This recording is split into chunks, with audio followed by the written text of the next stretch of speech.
வணக்கம். இன்றைக்கி ரசம் எப்படி சிம்பிளாக ஈஸியாக செய்யணும்னு நான் செஞ்சு காமிக்கிறேன். வீடியோக்கு போகிறதுக்கு முன்னுக்கு இந்த சேனலை சப்ஸ்கிரைப் பண்ணுங்கள், லைக் பண்ணுங்கள், ஷேர் பண்ணுங்கள். அப்படி ஏதோ கமெண்ட் இருந்தால் கமெண்ட் பாக்ஸில் போடுங்க, நாங்கள் பதில் அனுப்பிடுறோம். இப்போ தேவையான பொருட்கள்: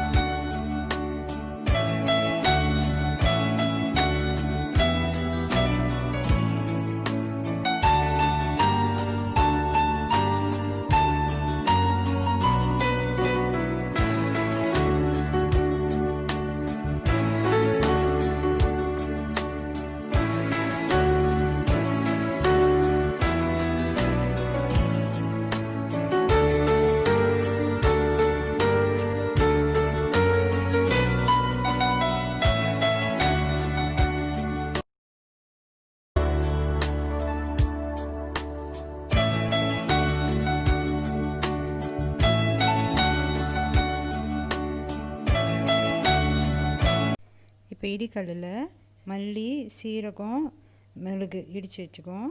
அதோடு சேர்த்து பூண்டும் பச்சை மஞ்சியும் இடிச்சுக்குவோம். நல்லா நைஸாக வர வரைக்கும் அதை இடிச்சுக்குவோம்.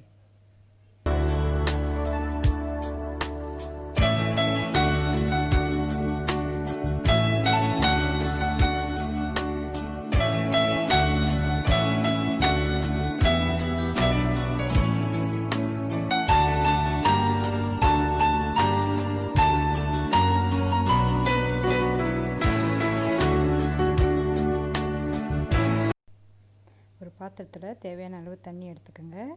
வெட்டி வச்ச தக்காளி பழம், கொஞ்சம் பொடியும் போட்டு, அப்புறம் இடித்து வச்சுருக்கோம்ல மல்லி, சீரகம், மிளகு, பூண்டு, பச்சை மஞ்சள், அதை 5 இடித்து வச்சுருக்கோம்ல அதையும் சேர்த்து கரைச்சி வைக்கணும். இதில் எல்லாத்தையும் சேர்த்து எல்லாம் தண்ணியில் எல்லாம் கரைச்சி வச்சுக்கணும்.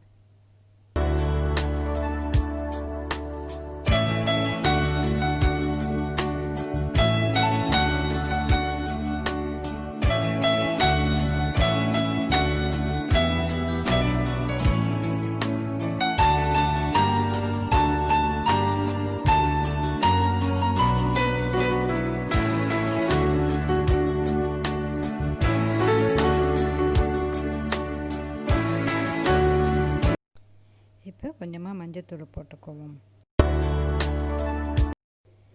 அப்புறம் பெருங்காயத்தூள் கொஞ்சம் போட்டுக்குவோம். போட்டு மிக்ஸ் பண்ணி வச்சுக்குவோம்.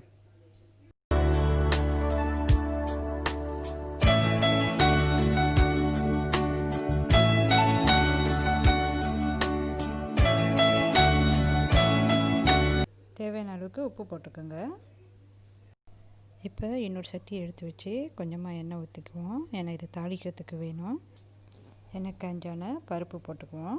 பருப்பு போட்டுட்டு அது கொஞ்சம் பொரிஞ்ச உடனே பட்டை மிளகாய் போட்டுக்குவோம். அப்புறம் கருவேப்பிலை போட்டு கொஞ்ச நேரம் தாளிச்சுக்குவோம். இப்போ இதெல்லாம் தாளிச்சிட்டோம். இந்த தாளித்ததை எடுத்து கரைச்சி வச்ச ரசத்துக்கு அதை கொட்டிடுவோம். அந்த கரைச்சி வச்சக்குள்ள அதில் கொட்டி நம்ம கொதிக்க வைப்போம். ரசம் வந்து ரொம்ப கொதிக்கக்கூடாது. அது ஒரு கொதி 2 கொதி வரப்பே நம்ம அடுப்பு அடைச்சி இறக்கி வச்சிடணும். இப்போ ரசம் கொதிக்க போகுது. இந்த டைமில் வந்து அடுப்பை அடிச்சிட்டு தேவையான அளவுக்கு கொஞ்சம் கருவேப்பிலை போட்டுக்கலாம், இல்லாட்டினா கொத்தமல்லி போட்டுக்கலாம். இப்போ என்கிட்ட கொத்தமல்லியில் நான் கருவேப்பிலை போட்டு கிண்டி மூடி வச்சிட வேண்டியதுதான். அடுப்பை அடிச்சிட்டு இவ்வளோதான். ரசம் ரெடி ஆயிடுச்சு.